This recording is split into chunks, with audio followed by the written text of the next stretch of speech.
Mr. Daniels is ready. He is prepared. He is ready to go at it. Hi. How are you? Are you doing good? I know you see me. Not gonna let you come after me that quickly.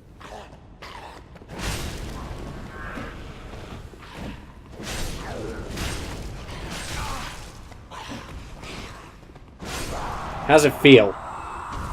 Dick. That's what it's like when you can't get a hit in. Or you can only get 1 or 2 hits in. Anyway, that's what it's like. Is it sexist to hit you? Is it more sexist to not hit you?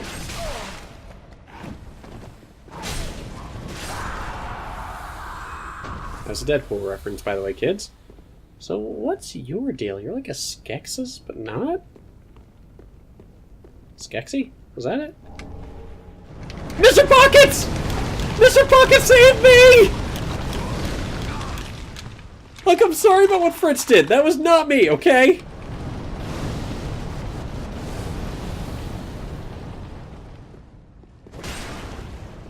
Dude, if I have to...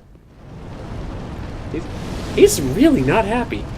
I mean, I don't blame him. I know full well what I did. But I'm really happy to see Mr. Pockets again.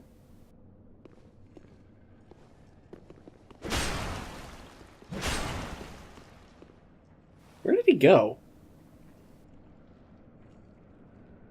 So I didn't...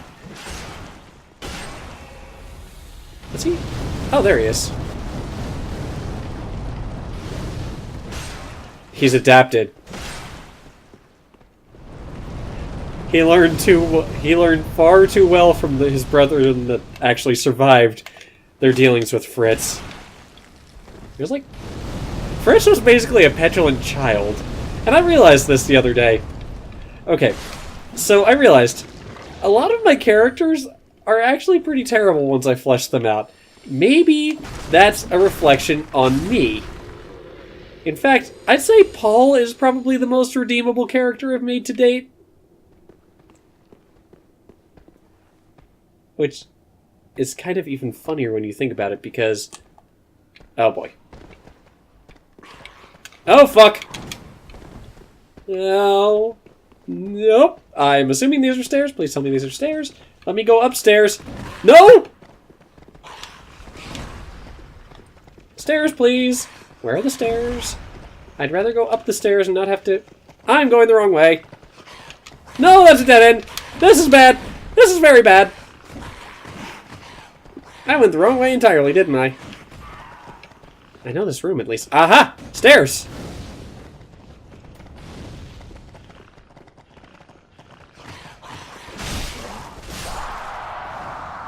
Okay, that wasn't as horrifying as I thought it was going to be. That's a plus, at least. Maybe I can try that jump again. What am I going to do if I mess up, though? Also, where was I going originally? Okay. Oh, okay. This is the right way. Well, as right as you can make the right way. So, anyway, let's think about it. Fritz, petulant child, loot crazy sociopath. Very, he might have had some anger issues now that I think about it. Oh man, is that a bait and switch? It may very well be.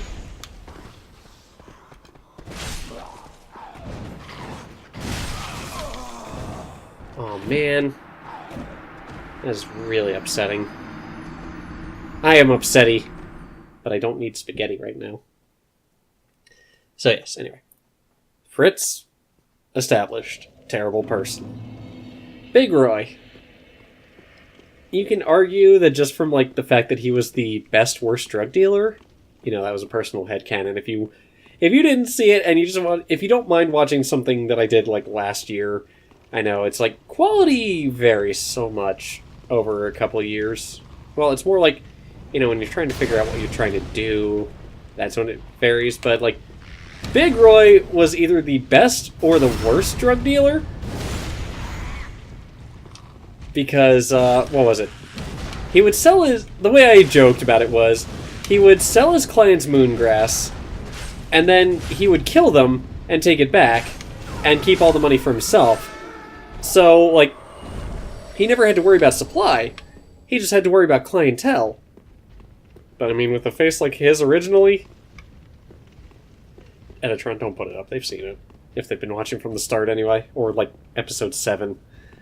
Anyway, with a face like his, you weren't going to say no. Because you could just see the muscles coursing as a result of nature trying to compensate for those, that face.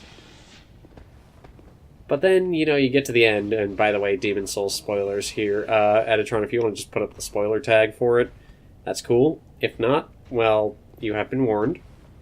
No, just do it anyway. Big Roy decided to kill the Maiden in Black after his grand adventure in Boletaria, thus bringing an end to the land and the world.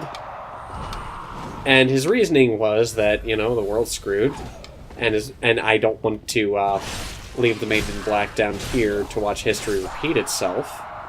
So I feel like the better option here is to just, you know, end it all. So he did. And then we get to Barnabas. Barnabas isn't necessarily a terrible person by his habits. In fact, he actually went out of his way to help quite a few people. Well, at least in Drangleic. But he hates the peasants. He has actively dabbled in what could easily be considered forbidden magics. Mostly because he wanted to. What else was there? What else did Barnabas do? Well, he essentially killed the king and queen of Drangleic and took the throne for himself, except he abdicated the throne once he had the option. So you have to ask yourself, what were Barnabas's intentions? Furthermore, in D&D, he has come up with some really creative ways to kill things, like,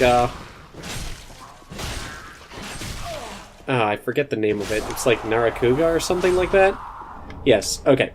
So, in Dan's campaign, Barnabas is a witch, so he has access to all sorts of interesting spells. You know, stuff like Unseen Servant, but a few things that most casters don't get access to as well.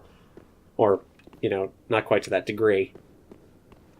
Anyway, we come up against a Narakuga, and this is actually the second death I'm telling, or the second creative kill I'm telling you about. But, Barnabas, thinking fast after we're struggling, because it's a silverback, so naturally it's a bit stronger. I don't know enough about Monster Hunter to really say, it's just statted certain ways, so I assume. But Barnabas, thinking quickly, realizes he had Aboleth's lung prepared because he wanted to see what would happen in a scenario like this, and he wasn't sure if they were actually going to end up fighting anything. So, what he did was he cast Aboleth's lung, which requires a will save, and of course, animals of the sort tend to have really low will saves. So, the Narakuga immediately starts suffocating. Oh, there's another way around, isn't there? So, of course, our Slayer, played by Tempto, and I think our Ranger, played by the infamous Lawrence, immediately kill it off. And, you know, I felt kind of good about that. In fact, they were actually applauding me for the creative kill. But at the same time, I'm like, damn, don't get on Barnabas' bad side. He will end you with, like, a wave of his hand. Then again, I suppose the same could be said for any iteration. Because, I mean, I've told you guys a lot about Craig. Oh god, there's so many of them.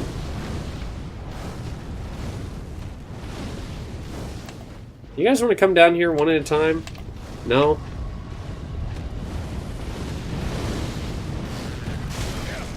Okay, that's fine. I'm just gonna heal up. I'm happy to have done that as soon as I did. How do I approach this? Never mind, I don't seem to have an option. Well, fuck it, let's get them back upstairs, where I can actually handle them properly. Yeah, I can do a plunging attack from up here. That might work. Except I don't have the clearance I need for it. So yeah, the first death that, Barnabas had the creative credit for was when some NPCs, in fact, I think we actually had the help of an anti-paladin with us, because it's a lawful evil society we're in. And, ow. Basically, what Barnabas did, I almost called him Craig, and I realized that would have been a mistake.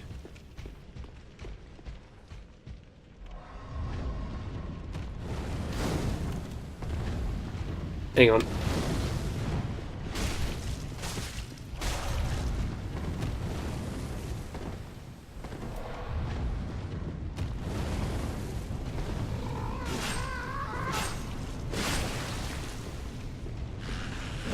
Be right there, I'll continue the story momentarily. Just trying to... Okay, that ought to make this a little bit easier.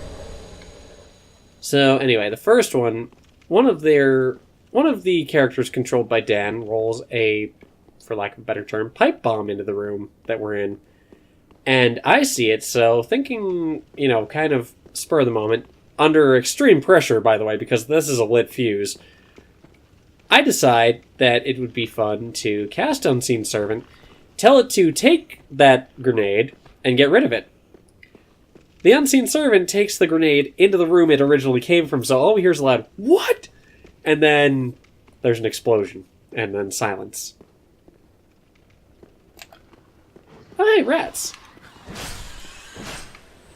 I think there was another one in a previous iteration of Barnabas. Yeah, there was. I don't know if I've told this story before, but Dan had us in like a one-off situation, so we had an arena type thing. And the original Barnabas was a wizard. So I decided, you know what? I'm going to go with Mad Monkeys and Air Blast. Didn't have a real reason for this, I just kind of wanted them because Mad Monkeys sounds hilarious, and Air Blast, I just like the idea of someone being launched so many feet into the air. Why not? That was literally the extent of my thought process. So, Lawrence's character, a turtle, Dan describes him as a ninja turtle. I don't think he was actually a ninja of any kind, but there were times where it seemed like it, so we called him a ninja turtle. Lawrence's character got grabbed in the second round by an Orm Vorax, which, if you don't know, think like an 8-legged badger. So it's pretty nasty. And a very tough hide by nature as well. So, in my haste to help him out, since we were on the same team in the second round, in fact, it was more of an us versus them situation. So all of the players were on the same team, and all of the monsters, including, like, soldiers and the like, were on another side. Actually, no, it was the knights, the monsters, and then us. So they dealt with a Spinosaur, a Gug, an Orm Vorax, and something else. The Orm Vorax disappeared behind a wall, and we didn't find it until later when it grabbed Lawrence's character, whose name I honestly don't remember off the top of my head. But it grabbed him, and started, pulling him into the burrow and started eating him from inside. So I used Mad Monkeys to pull him out of the hole and start attacking, whatever was grabbing him, since I didn't realize. They managed to pull the Orm Vorax out, and it just, stands on top of him, ready to dig in again. So, thinking about it quickly, I used Air Blast. It chose to hold on. I bisected a Ninja Turtle with nothing but an Orm Vorax, some monkeys, and a gust of air. I think that was one of the ones where it made it into Dan's D&D Hall of Fame. In fact, I'm pretty certain it did, because I remember him telling me it was like an induction moment for sure. And I gotta say, for someone who's been playing D&D for like 20 years, Dan has, not me. I've been on and off for, I don't know, maybe collectively 7? Anyway, for him to tell me that is really flattering, and I feel accomplished. I don't know if I've told the whole story or not. Dan, if I've missed any important details, please leave a comment to just spread the joy, as it were. I know you enjoy D&D stories, and I would love to spread that to others. Oh, hey, a bonfire. There's a Gru in here. Oh, that sounds bigger than it grew. This room is so large. What is in here? Illusory wall ahead. Oh! So this must be to the other side. I am so glad I saw them on the ceiling. That would have sucked. Okay, there's the other one. Which means down this hall is the item I was trying to grab earlier. That's fine. I can make this work. Just gotta slice, dice, and keep it going. So yeah. Paul, we all know what happened to him. I haven't taken him into D&D yet. I may someday. He seems like a fun character. But, you know, for as eager a hunter as he was, considering the quarry he was hunting, you know, he wasn't entirely a bad person. Perhaps a little misguided. Perhaps he enjoyed visceral attacks a little too much. But in the end, he did what he thought was best. In fact, he actually did a lot of good for all the bad he did. In fact, you know, I mean, apart from unintentionally sending a little girl to her death, and then perhaps killing off another little girl, basically wiping out an entire family, think about what he did. Like, he helped out... Oh yeah, and never mind the fact that Ariana died because of him. He was only trying to help. So, where was I? Yeah. He saved Eileen on multiple occasions. Well, at least one occasion. The other one was kind of... She was beyond help at that point, but he did what he could, and he settled the score for her when she was unable to. He kind of almost put the Orphan of Kos to rest. You know, thus naturally completing the cycle. As it is, or as it was. He freed Garamond from Dream. I'm putting Bloodborne spoilers up here as well, by the way. What else did he do? He saved a lot of people in Odin Chapel. Not everybody, but a lot of people. He did put an end to the Healing Church. Well, that may kind of... That's kind of on the fence about whether or not that's good or bad. He freed Lawrence and Ludwig from the Nightmare, which is also very good. He put the living failures to rest in the only way he knows how. Oh no, I didn't light that fire, did I?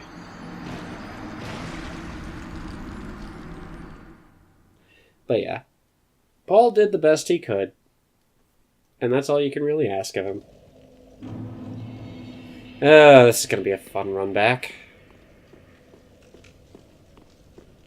Actually, what am I saying? I know the way. See you back there. Why, yes, I did lose 14,000 souls, in case you were wondering.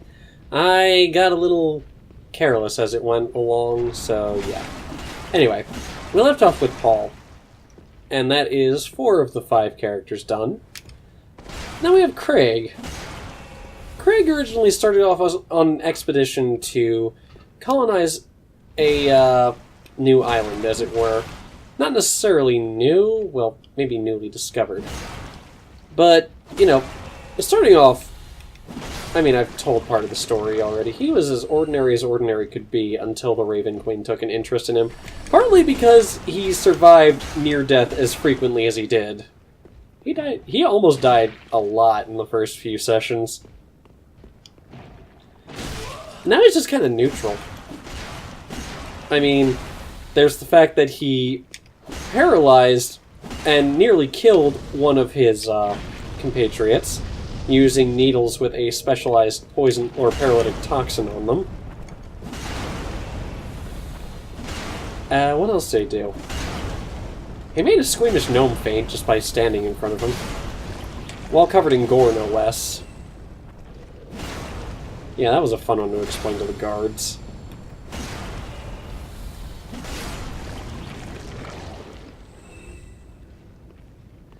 Alright, I think we're good. Yeah. Well, anyway, that's why Paul is probably the most redeemable character I've ever made. And I mean, hell, even Craig's had his moments of, dude, really? Like, you know, Siegfried. I just edited that episode today, or those episodes the other day, where, well, it was yesterday at this point, anyway, where, you know, Siegfried's in trouble with the Flame Demon. What does Craig do? He says he's in a rush, and then immediately goes back to look for loot. Because why not?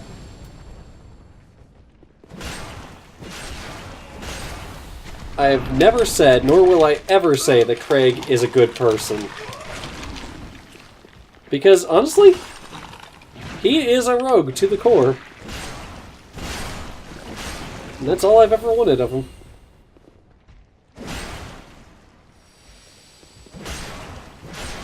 Damn, how long does slimes take to kill? Apart from a fair while. Ha! Sucker! Except now he's probably going to find the path. Okay, you know what? It was totally worth it to, you know, deal with all those slimes. I'm always down for another Estus Flask charge. So what's over this way, then? Oh. More fire and death. That I may need to deal with at some point anyway. Because there's an item down there.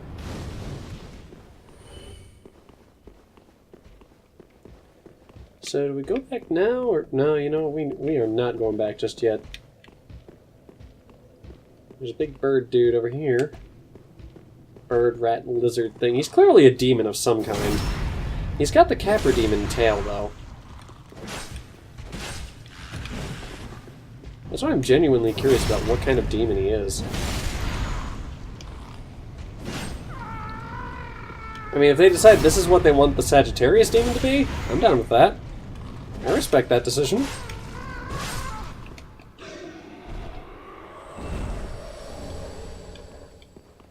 Although I don't know if we're ever going to get an answer on that one. This hallway is too long. Something's up.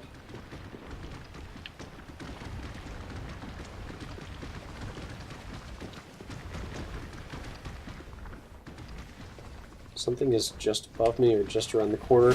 And the moment I kill this crystal lizard, it is going to lead me into a trap.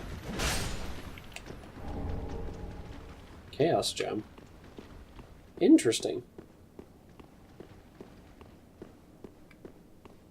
It's either directly above me or directly below me, and I don't know which.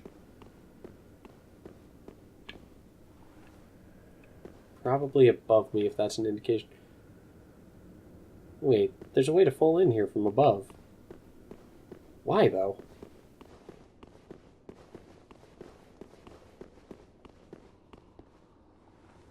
I haven't been this way yet.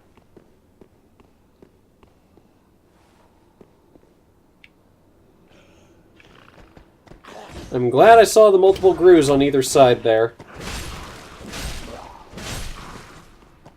Oh boy. I don't like grooves. I've made this abundantly clear by now. But I don't like grooves. They're annoying. Alright, I think we're good. I think we're set. Now, you know what? There we go. Come here, you. Hello! It's a fiery enema, isn't it? Izalith Pyromancy Tome. Cool. This was worth it.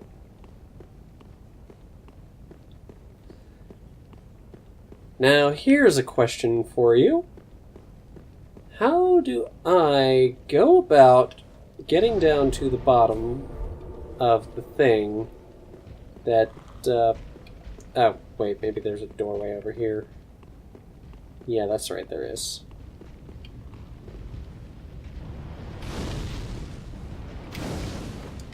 Whoop!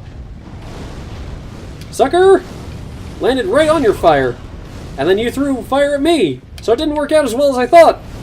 Damn it. Thank you for the bone shard, though. That was worth it. This, not so much. Well, it's okay. It's only 2,000 some souls.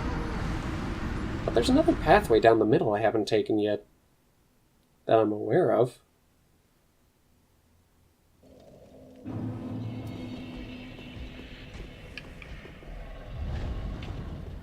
Okay.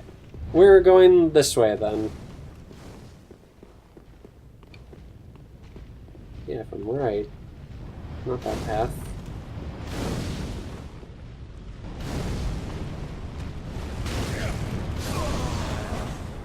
There it is, over there.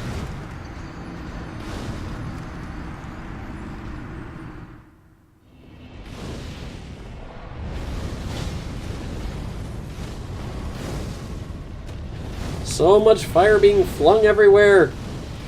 Ah! How do I get there? How do I get there? How do I get there? How to get burned? How to get burned? No, I think I have the answer to that!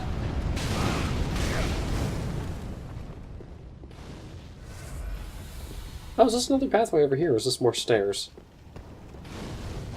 It is another pathway.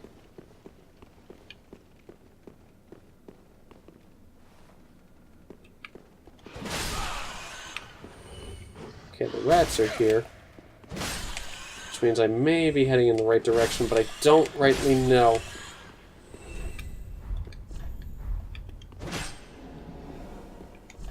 Gonna applaud that.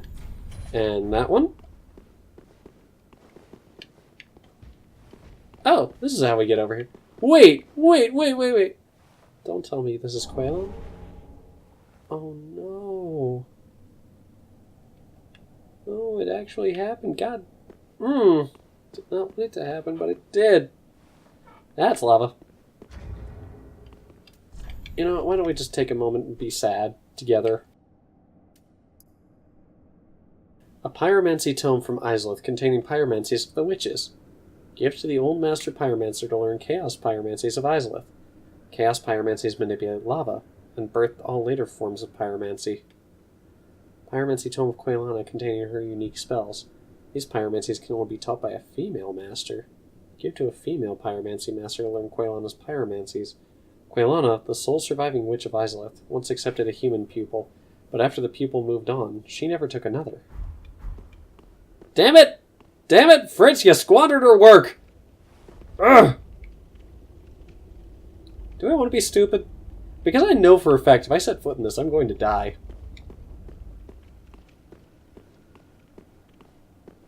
You made the smart decision today, Craig.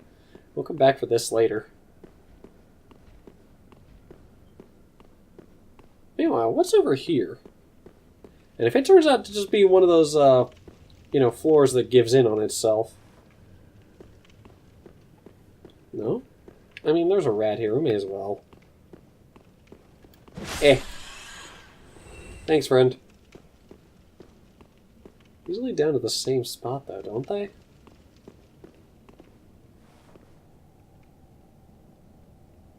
What is that?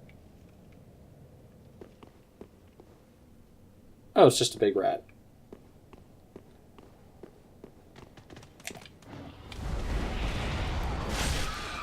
Dude, we've had this dance before. I am better equipped this time. Don't do this to me. May the flames guide thee. That is a lot of rats at once. Take your time, Craig.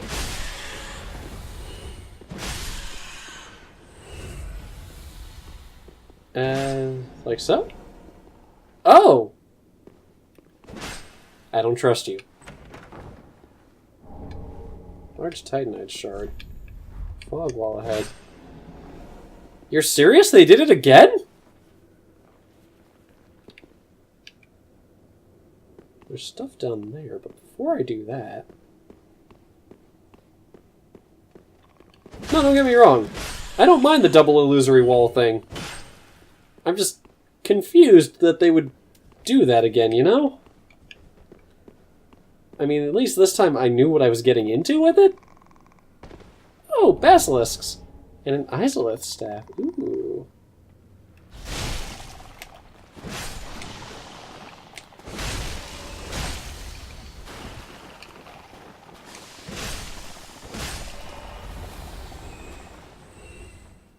Alright, Craig. Take a minute. Cool off. Appreciate the skulls. You will add to the pile, I'm sure.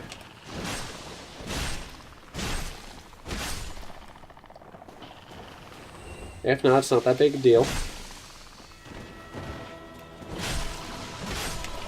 Damn basilisks!